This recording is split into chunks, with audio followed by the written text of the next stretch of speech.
एका डोंगराळ खेड्यात रघुनाथ नावाचा शेतकरी आपल्या कुटुंबासोबत राहत होता. रोज सकाळी तो आपल्या शेतात राबत असे, जनावरांची देखभाल करत असे आणि घर सांभाळत असे. काही वर्षांनी त्याचा मुलगा गणू शाळेत जायच्या वयाचा झाला. रघुनाथने ठरवले, गणूने शिकलेच पाहिजे, मग ते शेजारच्या गावातील शाळेत असले तरी चालेल.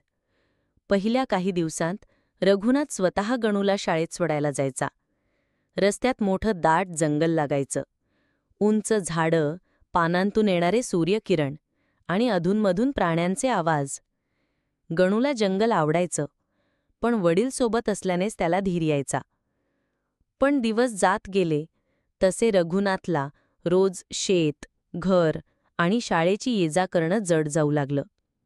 एक दिवस त्याने गणूला म्हटलं, बाळा, आता तू एकटाच शाळेत जा.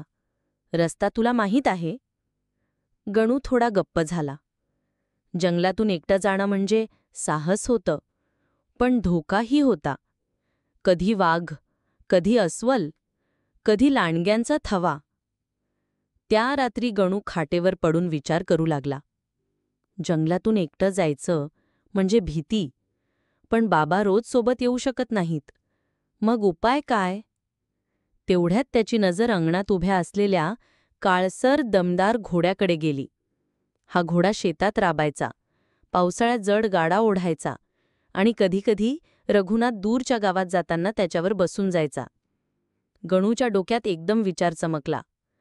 जर मी घोड्यावर बसून शाळेत गेलो तर जंगल पटकन पार होईल, प्राण्यांना माझ्याजवळ येणं अवघड होईल आणि मला घोडेस्वारीही शिकायला मिळेल.